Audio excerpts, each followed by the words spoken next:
Alright, hello and welcome to the channel. If it's your first time here, please do subscribe. We are getting our Rivian R1S all ready for the ski season.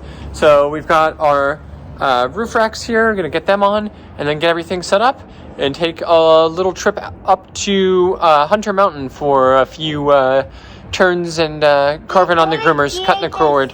So come along with us, let's try.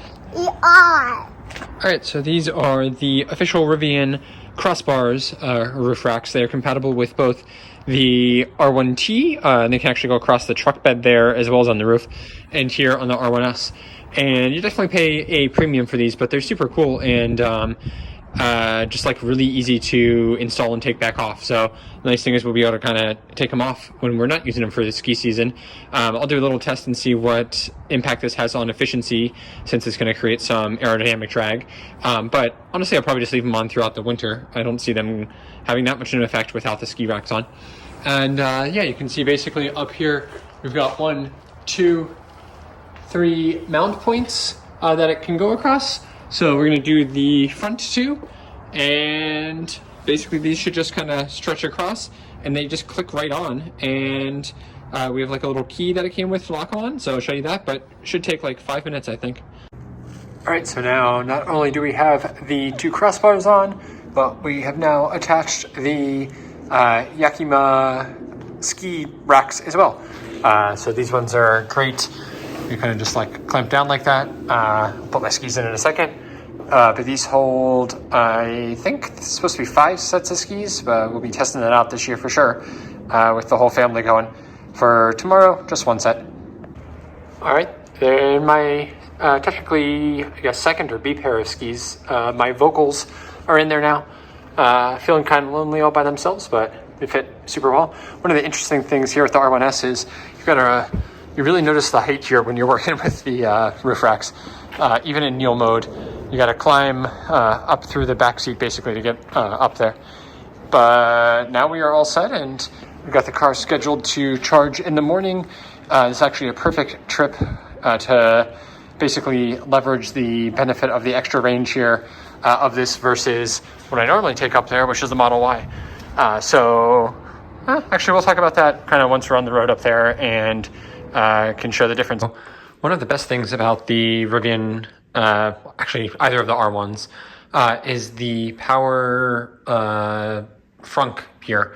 So in our Model Y, we've got nice big Frunk. Tesla, I don't know if I'd say pioneered it, but kind of did, at least made it more popular. But because it is a manual one and like closing of it is a little bit of a pain, we don't actually use it all that much. Whereas here in the Rivian, I have to remind myself that we have this, but it's just so much more usable and like basically acts as a totally second trunk here. So one of the items that I recently got here to make this even more usable is this set of Frunk liners from BestEVMod. And this is a 2-piece set. We've got this nice rubberized hard plastic, but still moldable and custom fitable Frunk liner. We've got this one here, and then we've got another one here in the under trunk storage here, and this one is really nice because it actually goes 3-dimensionally, so you're not losing any of the extra space that you have kind of at the different levels here. You can see we can still fit our mobile charging kit quite easily in here, and this is actually the perfect accessory for either running errands, like we use this front all the time now for our Costco grocery run, or even more so for what we're about to do, for stowing our ski stuff that can get a little bit dirty. And so now we can just basically throw that stuff in here. You know, being here in New Jersey, obviously our ski stuff gets a little bit dirty and muddy sometimes because we're actually skiing more on mud than real snow. And so this is great just for keeping everything kind of stored away, keeping it from getting the rest of the car dirty. And I really love this because it just makes our front trunk here even more usable. So if you're interested in getting one, you can find this from BestEVMod. I'll have the link in the description below. Make sure to use my code to save, and it'll help support the channel. But yeah, this is perfect. And I think the big test here is, let's see if we can actually fit our ski poles in here too. All right, so here's the big test. Can we actually fit these? Oh, that's going to be pretty close. Oh my gosh, we can. So I'm 6'1", and my ski poles are, actually I don't know the exact length of these, does it say? does not, but it's a good length, and so that's awesome use there. So we can fit everything in there. We're not even gonna have to put anything in the actual trunk of the car. So that's awesome. Yeah, and again, one of the better things here is that this is giving us some additional protection here. These boots could probably be bouncing around and would otherwise be like scuffing up the carpet and liner in here. And instead now we've got some nice protection. Plus they're certainly gonna get dirty, and these liners are actually great for just taking out and quickly rinsing off or wiping down to keep them nice and clean, and keep everything else in here clean too. So really love these options, and these are going perfect with all of our ski stuff. Let's see, we can even get got my goggles, my helmet, and room for lots more stuff in here as well. All right, so let's say goodbye to that stuff. I always forget we got the button down here. All right, and now we are basically all set for our trip. So yeah, awesome front liners. These are phenomenal and are gonna make this front trunk situation even better for us and more usable. All right, so we're getting ready here. I just asked my friend whose name starts with an A to navigate us. Actually, I got confused and asked her to navigate us to Whistler, which would have been a long drive, but I just changed that to Hunter.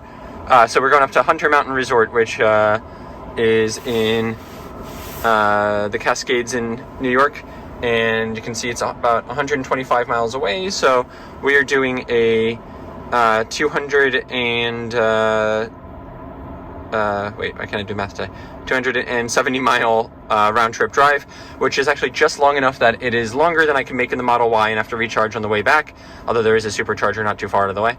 But here in the Rivian, so you can see, I would get there with like less than 50% in normal all-purpose mode.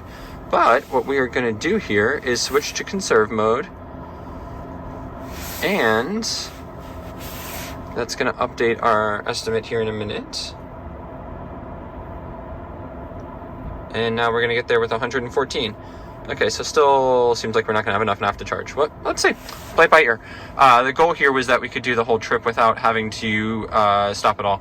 So we'll see if that pans out or not. There's not a whole lot of charging on the way. Actually, let's kind of look at that. Okay, so we've got... Oh, actually, this is better than Tesla. Tesla is only 2 on the way. Here, it looks like we have multiple options. So there's an EA in Kingston. All right, well, we'll try that. Okay, here we go. All right, I don't know what that was about. Interesting. We've got, what's this one? Another EA in Pompton Lakes. And one at the outlets in Woodbury. Actually, that's like pretty much where all the Tesla chargers are. Oh, and another one here. Electrify America, Walmart, Newburgh. All right, actually, that's not all that bad. So we'll figure out if we even need to, but goal is we won't. There's also some L2 charging at Hunter itself. I'm like never lucky enough to actually get it, but let's see today. It's maybe not going to be the most crowded day. All right, but let's get on the road because we're getting there almost an hour later than I was kind of hoping to. All right, so we charged up to about 90% overnight, which was quite easy. I actually did scheduled charging for the first time.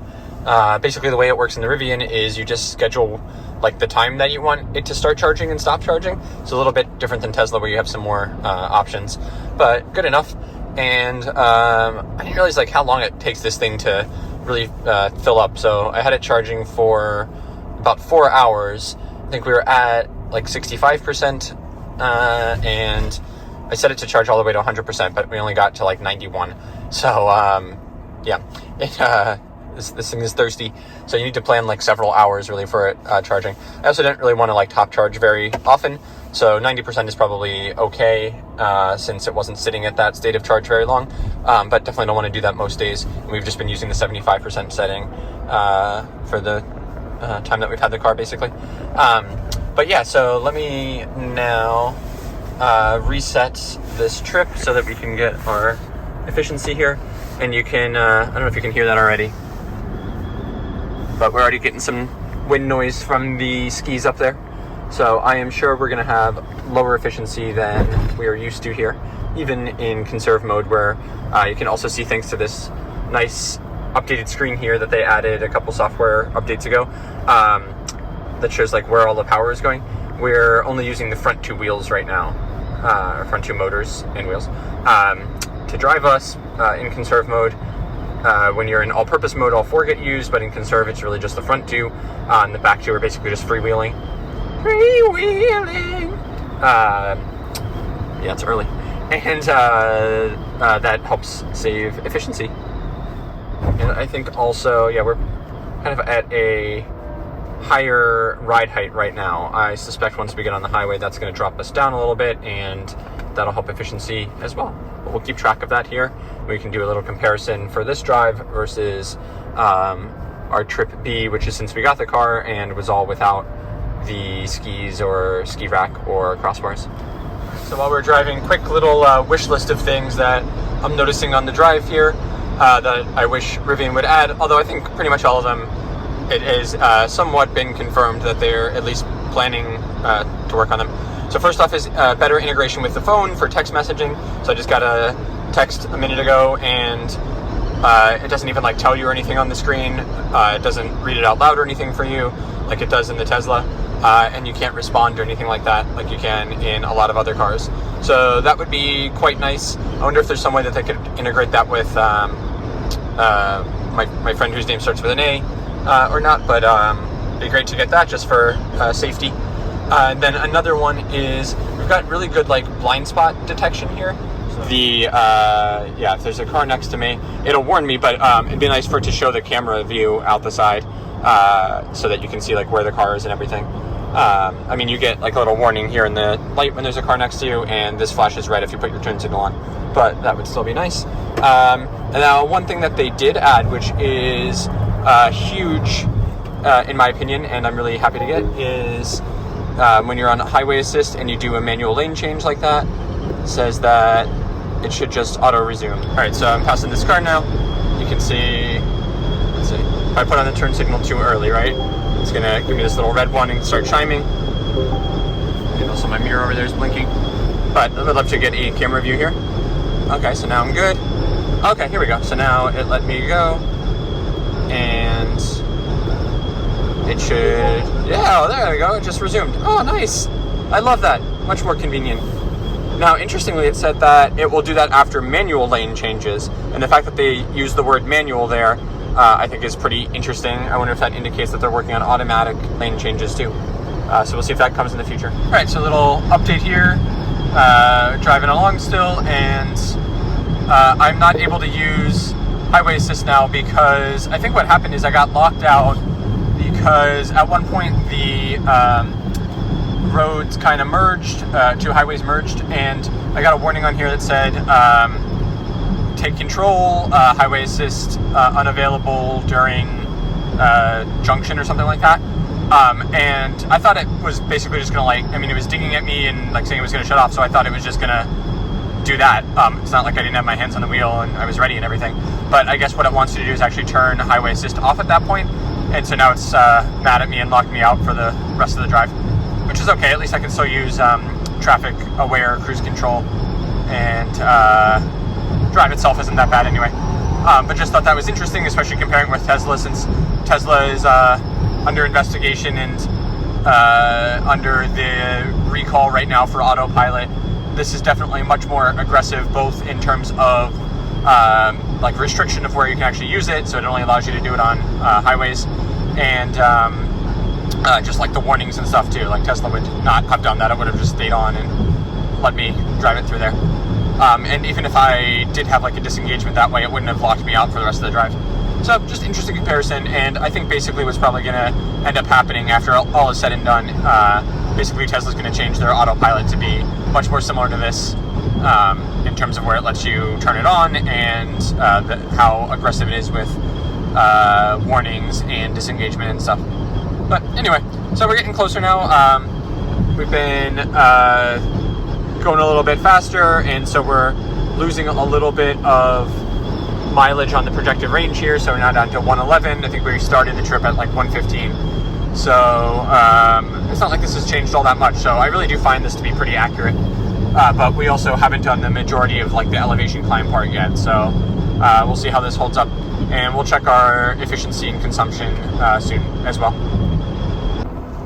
Alright, so we're going through the mountains now. We're doing kind of the altitude climb. We've also been off the highway for a bit, so I wanted to check our consumption and efficiency, which I suspect is going to be absolutely horrible. I also just switched off of conserve mode, but we were on it for the almost the entire drive here. Okay, so we've done 134 miles. Average is 67 miles per hour, and we've been driving for almost 2 hours, or about 2 hours now. 1.63 miles per kilowatt hour, and we've used 83. That is pretty shockingly bad. So let's see, comparing that to the overall lifetime of the vehicle. So in the almost 1,600 miles that we've driven, normally we're getting 2.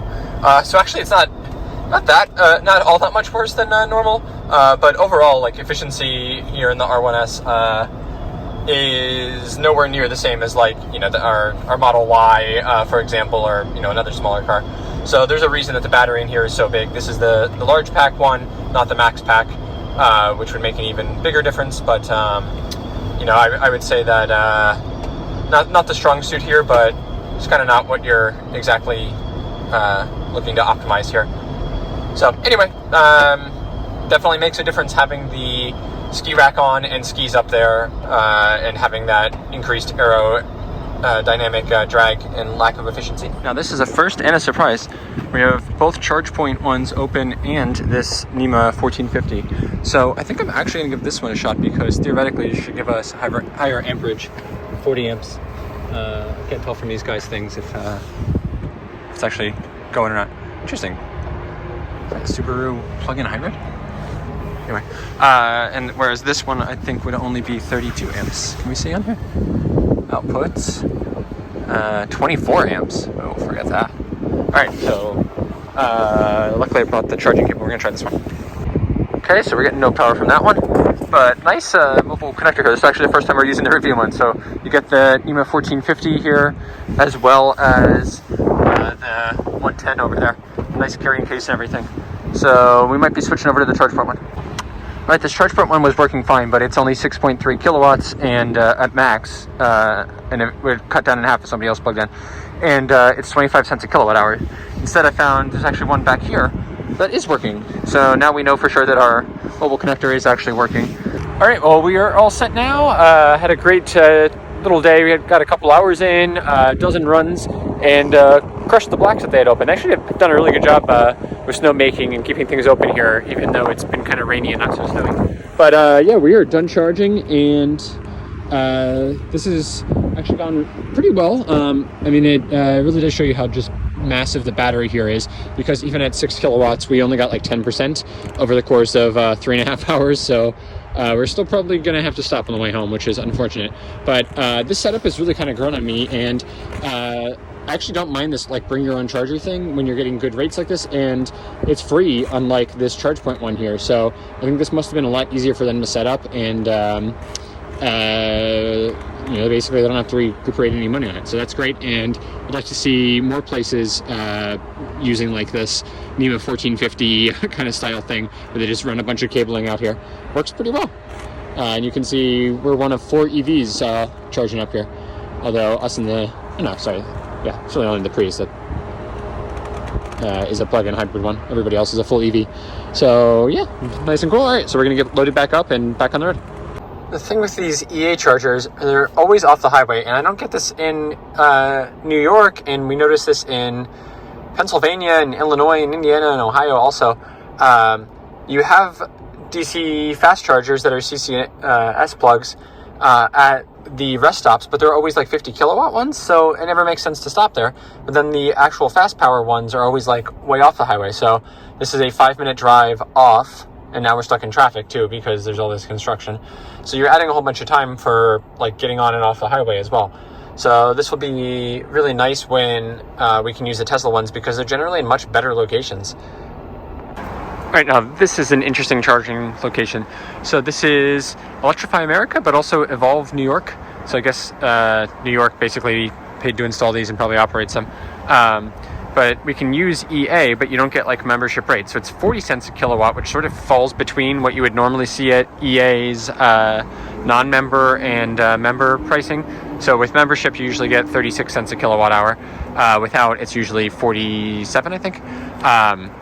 So that's odd. I just scanned mine and everything, and it said, you know, you could use membership, but it didn't show like a different price or anything, and it's not giving me a different price. Nor is it like actually saying my name on it. So that's interesting in itself. And then this location is so odd. We're like in the back of a Bank of America here. So I'm not sure what's going on there. We got this Kia Niro over there, and then us, of course, in a nice silver Mach-E over there.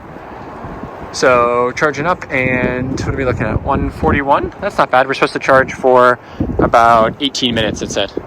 But I think that might be being quite a bit conservative. So let's see what we can see in here. 100 and we're dropping. No, we're okay. And just bouncing around a little bit. Let's see if this actually is this here. Okay, yeah. So charge to 213 miles or 62%. I think that they could definitely improve some of this stuff a little bit. Like, it's good that it, like here at least it tells me that it knows that like we're at the charging place and charging, but like, you know, it's giving the mileage so I can figure that out, but like it's not telling me how long that should be. So I'd like to see a little bit better, like just sort of like, I don't know, it's not really like optimization, but improvement like in the software there to actually tell you the charging. Oh, I just noticed the Hummer EV over there. Looking nice. So there's the pickup one. Not like the biggest fan of the white, but and I like the SUV one, and the green that they've got overall much better, but you don't see a ton of those out on the road, so there you go. Oh, and then we got this Subaru next to us. I wonder if this was one that was charging at Hunter next to us. No, that was a plug-in. This is actually the Solterra. I don't know why they bought that, but hey, their doggy seems to like it, and we like doggies, so good choice. All right, let's charge up here. All right, we're really going now. Yeah, we were over 215 kilowatts a second ago, so I think the battery's probably at like optimal temperature. Let's see if we can actually tell from here. Oh no, I forgot it doesn't tell you when you're actually charging. That's kind of silly, I wish it would. But anyway, we're getting quite good charging rates. Looks like, yeah, we still got a little while to go, but we've only been charging for 7 minutes so far. We are at a, can you actually see any of this? Sorry, I know that's blinking pretty bad, and the windshield is super dirty. We're at 40% state of charge. We've been charging for 8 minutes now, and we're at like 205 kilowatts. So anyway, yeah, and then other people have been having issues here too. The Subaru person here still having issues, I think, paying, and even the app wasn't. Busy station. So we're all full now, and we got a Mach-E waiting, and an e-tron. I'm almost done though, so we'll get to them in a minute. All right, we're gonna call that good enough. We're at 213. Actually, that's exactly what it said to go to. So, check out our stats here. $21.20 looks like. So we're charging for 19 minutes, and yeah, perfect. All right, get out of here. All right. There's all of our stats. Sorry, it's blinking. 19 minutes, added 54 kilowatt hours. So I would give this station 5 stars on the charging, 0 stars on the amenities, because they didn't even have a bathroom in there. And there's nowhere else to go. And there's no food or anything here. Oh well. All right, let's get going. I knew this area looked familiar. This Quick Check has the Tesla superchargers over there that I used to always have problems with. But it's also got this Moon Burger over here that I really like, because they have veggie burgers, and it's usually pretty quick too, and the food is good. So this is a great spot to stop at. If only the Evolve New York Electrify America one were within like walking distance or anything there. If I knew that was there, I would have picked that up and had some while I was charging. Oh well. All right, look at this. We got ourselves a little Rivian parade going. Look at how cute he is. I can't really see what color it is, but looking great. And their R1S back there. Loving it. Oh, it's a wrapped black one. He didn't even look at me. I gave him the good old, I don't know what you call that. Aloha, something or other. He didn't even look at me. Disappointing. That's 0 for 2 on Rivians. All right, bye-bye, Rivian. I did get a thumbs up back, so now we're friends. Until we see next. All right, almost back now, and here are our stats. So there's total lifetime again, so about 2 miles per kilowatt hour is what we were usually getting. And then here's our total round trip today. So 1.85. We did a lot better on the way back. I guess losing some elevation helped. And actually, yeah, that's it. Maybe it warmed up a tiny bit too. So yeah, a little bit better. And I've been on all-purpose mode for a little bit now, but I don't think that had a major effect here. You can still hear the wind whistling through the ski racks. So we'll see how things are next. I'm going to take the skis off, of course, and also probably the ski racks, and we'll see how it is just with the crossbars for our next drive. But make sure you're subscribed to come along with us on that one, because that'll be another day. All right, back at home now, and Rivian's moving up and down, going into Neil mode. But yeah, thank you for coming along with me for our little day ski trip. It was a lot of fun, got some good runs in, and the drive itself wasn't great. There was some traffic, but wasn't as bad as it could be thanks to the comfort of the Rivian.